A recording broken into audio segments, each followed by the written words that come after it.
Assalamualaikum warahmatullahi wabarakatuh. Perkenalkan saya Fauzan Aziz Rabbani dari kelas 93.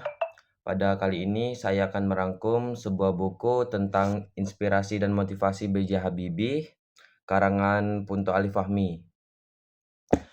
Buku ini merangkum perjalanan hidup, kebijaksanaan, dan nilai-nilai keteladanan dari salah satu putra bangsa terbaik di Indonesia, yaitu Profesor Bahrudin Yusuf Habibie. Buku ini bukan hanya menceritakan kisah hidup beliau, tetapi juga menggambarkan bagaimana nilai perjuangan dan pola pikir Habibie dalam menjadi inspirasi bagi siapa saja, baik pelajar, pekerja, maupun siapapun yang sedang membangun mimpi besar. Pada bagian satu buku ini dijelaskan bahwa pembaca diajak kembali ke masa kecil Habibie di Parepare, Sulawesi Selatan. Dari sinilah kita melihat bagaimana sosok kecil bernama Rudi, panggilan masa kecil Habibie, telah menunjukkan kecerdasan, rasa ingin tahu, dan semangat belajar yang sangat kuat. Ia tumbuh dalam lingkungan keluarga yang penuh disiplin, namun hangat dan mendukung.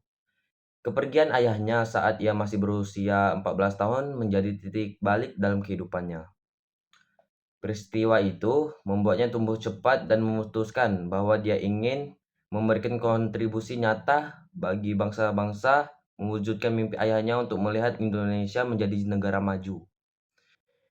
Di buku ini juga menggambarkan dengan detail bahwa Habibie muda membangun impiannya bahkan saat hidup dalam keterbatasan.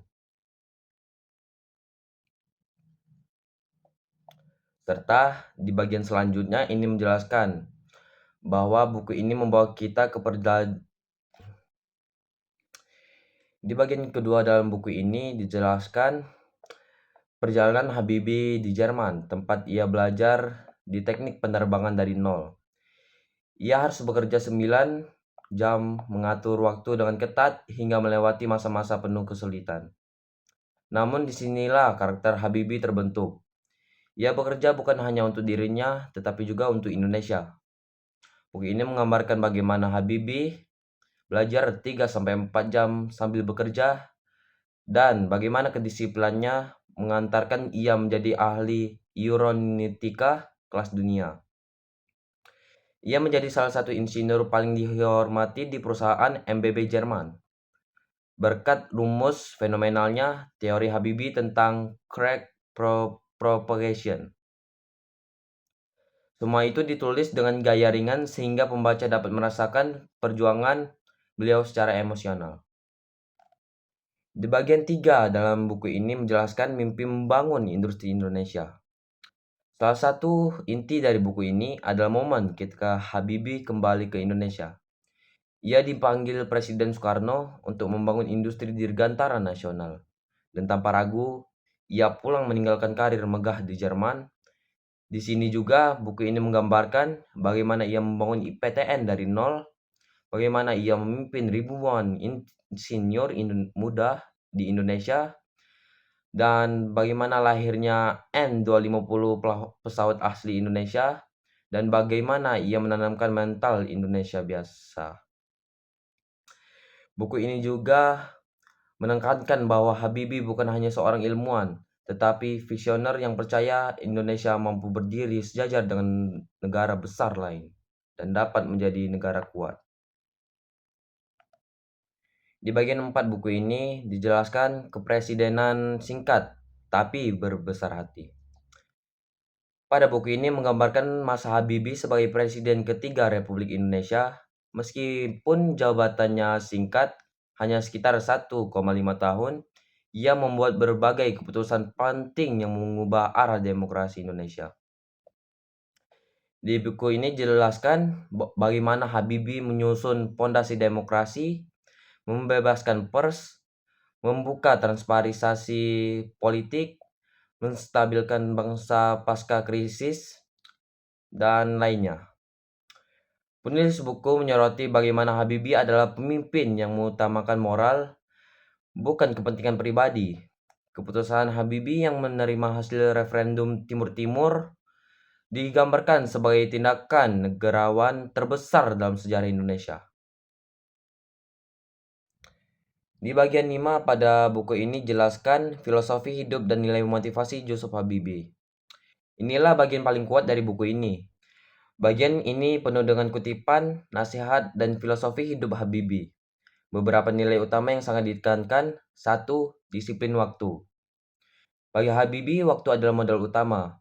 Dalam buku ini dijelaskan bahwa ia selalu membagi waktu dengan ketat dan tidak pernah menunda pekerjaannya. Yang kedua, cinta tanah air. Motivasi terbesar Habibie bukan uang, bukan jabatan, tetapi Indonesia. Semua ilmu yang ia pelajari selalu kembali ke negeri ini. Yang ketiga, integritas dan kejujuran. Buku ini menggambarkan bahwa bagi Habibie, kejujuran adalah fondasi dari semua kemajuan. Yang keempat, kekuatan cinta. Buku ini menyelipkan kisah cinta Habibie dan Ainun, sebuah cinta yang mendorong Habibie menjadi versi terbaik dari dirinya.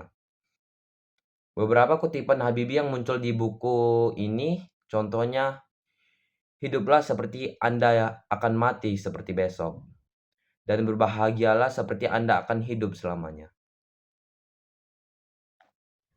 Di bagian 6 atau bagian terakhir dalam buku ini dijelaskan pesan untuk anak muda Indonesia. Bagian terakhir buku menjadi penutup yang menyentuh. Habibie seakan memberikan pesan langsung kepada generasi muda. Pesan yang diberikan Habibie yaitu jangan takut bermimpi besar. Jangan minder sebagai orang Indonesia. Pelajari ilmu setinggi mungkin. Jadilah orang yang bermanfaat. Dan jangan hanya mengikuti arus, ciptakan arus sendiri. Penulis buku juga menekankan bahwa Habibie adalah bukti bahwa mimpi besar bisa dicapai meski berasal dari tempat kecil dan kekurangan. Baiklah, demikianlah rangkuman deskripsi panjang dari buku Inspirasi dan Motivasi Yusuf Habibie. Buku ini bukan hanya layak dibaca, tetapi juga layak dijadikan pedoman hidup. Buku ini mengingatkan kita bahwa kerja keras, cinta tanah air, dan disiplin ada kunci untuk mencapai hal-hal besar. Oke, sekian yang saya sampaikan. Maaf jika banyak kesalahan dan salah bicara saat membacakan video. Saya undur diri. Wassalamualaikum warahmatullahi wabarakatuh.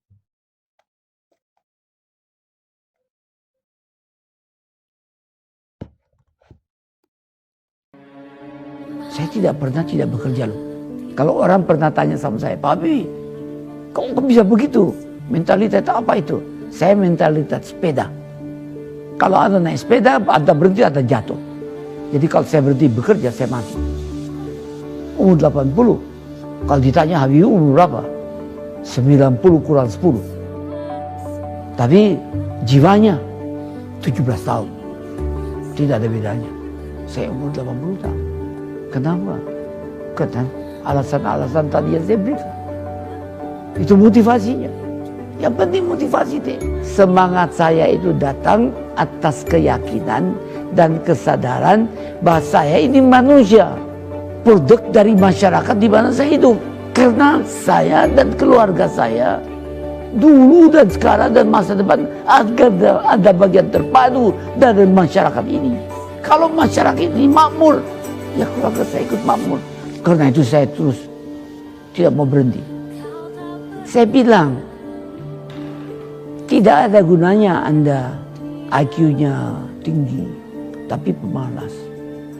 Tidak memiliki disiplin, forget it.